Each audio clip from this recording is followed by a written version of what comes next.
Hi everyone, my name is Megan Chacosky. I am a registered dietitian, certified specialist in sport dietetics, and a performance chef. So I'm currently working at the Craftsbury Outdoor Center full-time, which is a training center that's geared towards those athletes kind of in the post-collegiate pre-Olympic pathway for endurance sports of cross-country skiing, biathlon, and rowing. And we've got a remote running program as well, which is a little bit of mix of road running as well as trail and ultra trail running. So I've been in this position in Craftsbury for the last 3 years, and before that, about 7 years with different Olympic sports, first at US Ski and Snowboard, and then at USOPC, supporting, kind of overseeing the growth of winter sport nutrition for USOPC. My background, as you may have noticed by part of my job description being a performance chef, actually started in culinary school. And in the most logical ways possible, I went to school for baking and pastry arts. So that was kind of the driving force, and I thought I would go to school to be a chef. Really, nutrition wasn't a piece of it at the time. And very intentionally chose the only culinary program in the nation at the time, Johnson & Wales, that had NCAA athletics so that I could play soccer and lacrosse in college. And again, really just thought that I was going to be a chef forever. Didn't necessarily even know that sport nutrition existed at that point. But was in school, got into my stage, or kind of the internship format of culinary programs, realized that it was really hard to train for sports while I was in a kitchen all day long, and kind of emphasized how much I still wanted to be active myself and how much I wanted to maybe have a little bit more of my life continue in that sport connection longer. So switched my major after finishing that associate's to nutrition and nutrition sciences, and ended up having a really good mentor in my undergrad program who was working in pro sport part-time and kind of opened up the world of sport nutrition being a professional option and a pathway, which led me to applying to University of Utah for their grad program.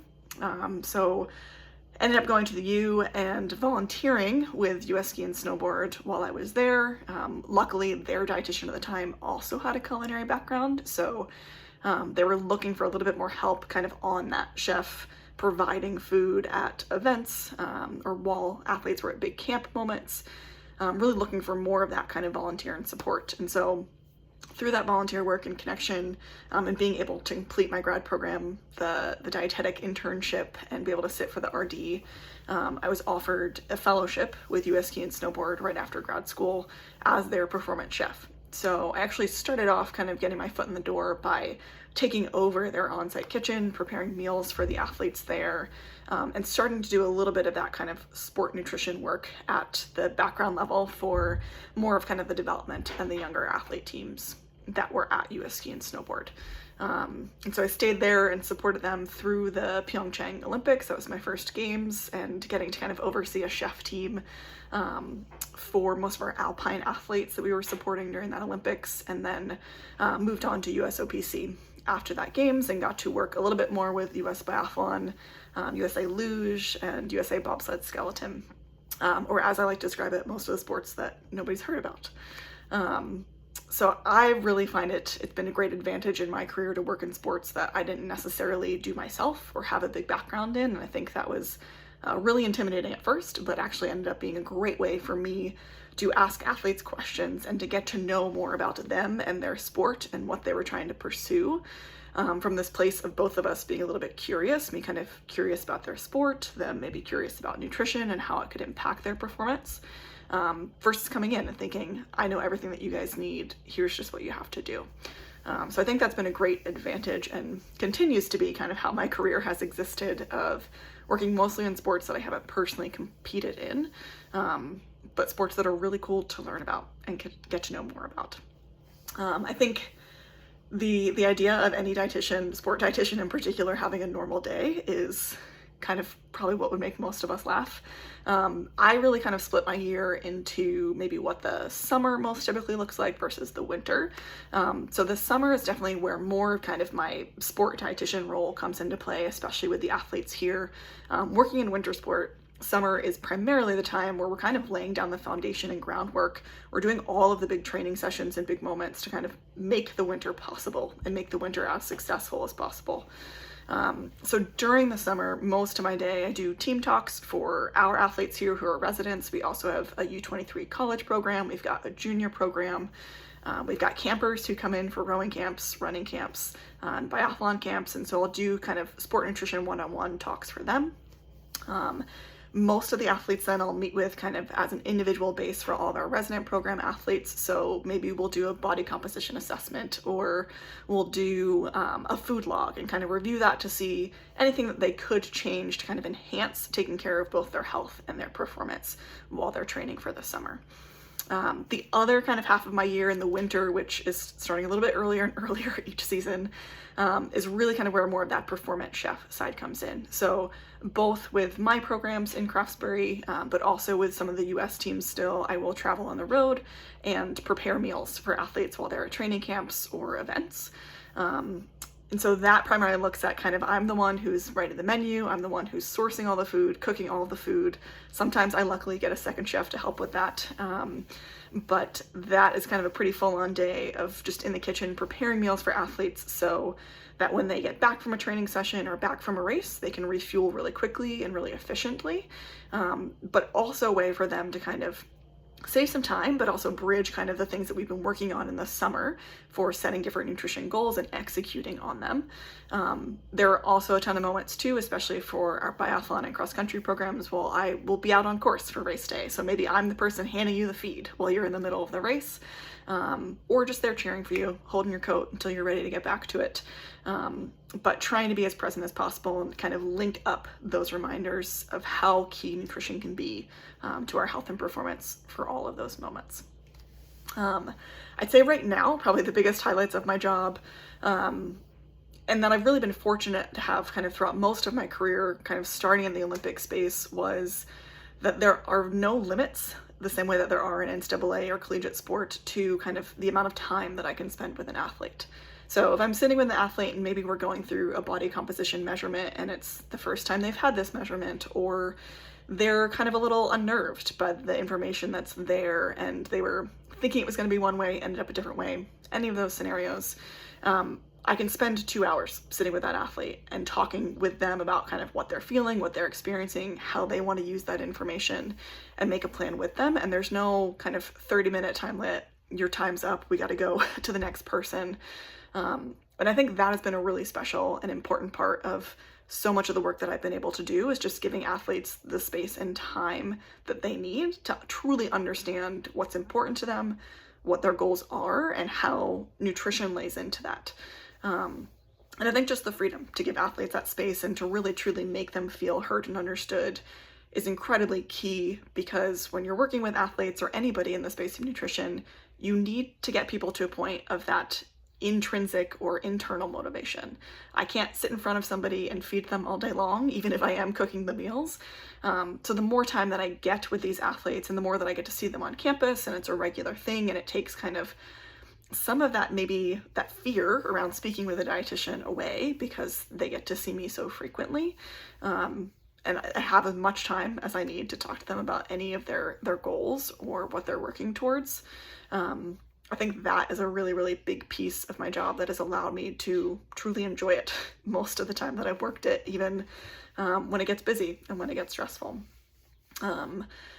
I think the kind of required skills and qualities, especially for my role, really, really need to be highly organizational. I think especially on the chef side, being adaptable. So knowing that I've shown up to locations where I've got a mini fridge and 2 burners and I still have to feed 30 people twice a day.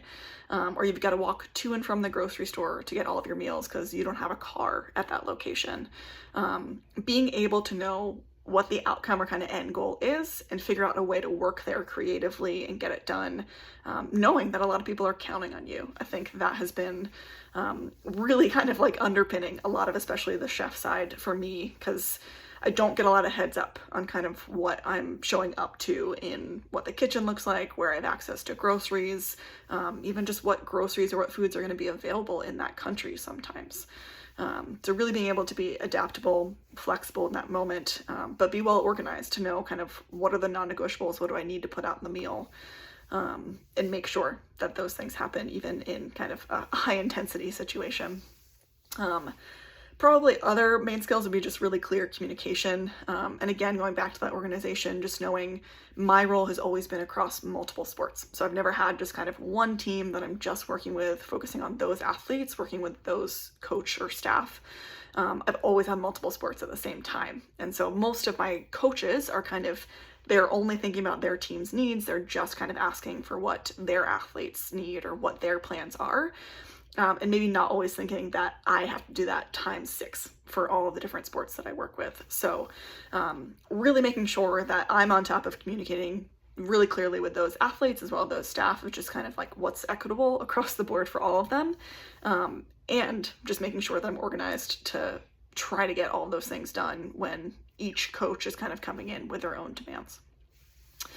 I think challenging and frustrating aspects would probably be, along with maybe that last one of just having multiple teams. I think being able to do deep work with athletes when you've got a lot of athletes in total, or just trying to make sure that you're staying on top of every athlete needing kind of any sort of nutrition support gets a little bit more challenging when you've got 50 athletes that are kind of in different countries, in different training programs. Now I've got rowing and winter sport, so in totally different seasons. That can sometimes get a little overwhelming and frustrating to make sure that while I'm traveling in the winter with skiers, I'm actually staying on top of rowers, kind of supporting their training phase of the year, and vice versa with that as well. I think also just understanding that food is an incredibly personal and individual aspect, and knowing that even if I have maybe the science backing and the research and the understanding to encourage an athlete to eat a certain way or try a certain tactic, again, I've got to wait for that motivational input to come from inside that athlete. So it can be a little bit frustrating sometimes to know, like, I think this would really help the athlete and I've told them about it, but it's kind of up to being patient and being creative again to find ways for that athlete to buy in to that messaging and put effort behind the action towards that as well. I think some of my least favorite things, ironically, grocery shopping. I hate grocery shopping because most people who are grocery shopping are not doing it for 30 people at a time. And they're not doing it professionally, unless maybe you work for Instacart. So I think being in a grocery store for me is business, and I'm trying to get all my stuff and get out as quickly as possible because that means I've got more time to cook. And most people are meandering in grocery stores, and that's not my favorite thing. But it is a necessary evil to get most of my work done. So I try to now make it kind of a sport and just get in and out of the grocery store as efficiently as possible. I've got a few Costco's in the nation, just the whole mapping of the store locked in my brain. So I'm ready to get in and out quickly. I think also too, just knowing that working for an Olympic level, working at this level for the past 10 years, it's really easy to kind of get stuck in that imposter syndrome zone of, how did I get here? How do they even know that they hired me to work the Olympics? I'm too young, I'm too this, I'm too that. I think that took a lot of years of my career to get over, and it still is not completely gone. I think just this idea, you're surrounded by excellence, you're surrounded by people trying to break world records. It's really easy to kind of get stuck in that mindset that maybe you should be doing more or you could be doing more. And I really try to help that kind of lead me into this space of trying to continually grow and get better for my athletes and with my athletes.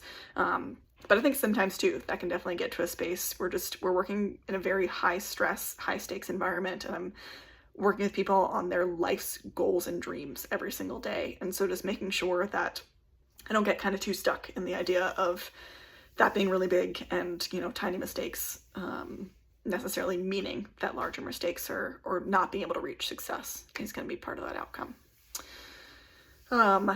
Tips that I have for upcoming students or people trying to get into the field. I think probably the most helpful thing for me was being able to experience as many different aspects and avenues of nutrition as possible. So I was volunteering at a food bank, I volunteered picking up trays in hospitals, I was doing team talks for club and kind of junior programs where I was coaching for soccer and lacrosse. I think just trying to get your foot in the door, trying to just experience a day, a week, a month of what all these different avenues in nutrition could look like, knowing if there are any that fall into those extremes of just like, I don't think I could possibly do this for more than this time versus like, I could do this for a little bit of time. It's not my favorite, but I think I could find a way to enjoy it, versus I think this would be kind of my dream job and avenue. All of us probably have that dream job that I was fortunate enough to kind of get into. That was my first job, was to get hired by the Olympics. So even then, to get there and realize it's not quite what you imagined it to be. Really important to have a handle and a good understanding and practice in all those different avenues of sport to understand, what do I really like? How do I possibly figure out a way, like, is there a job that already exists in that space? And how do I figure out a way to get there? And a lot of it is really just volunteering and trying things and stuff like this, trying to learn from other people who have paved that path ahead of you. Probably the other biggest thing that's helped me, certainly having kind of that chef background and being able to leverage another piece. It's really difficult to kind of maintain 2 degrees of expertise. So I'm never going to be the best sport dietitian. I'm also probably never going to be the best chef, but I'm one of very few in the world who can do both of those 2 things at a very high level. And I think being able to understand kind of what your main role is, but know, especially in the world of sport, maybe I can understand another 10% of strength and conditioning. I can understand another 10% of sport psych or sport and sport coaching, team culture, any of these things where it's going to allow you to do your job to a better degree. So again, I'm going to kind of stay in my lane. I'm going to own my job, but I'm going to understand what the strength coach is planning in this hypertrophy phase and maybe how to be proactive with my nutrition plans for athletes because of that.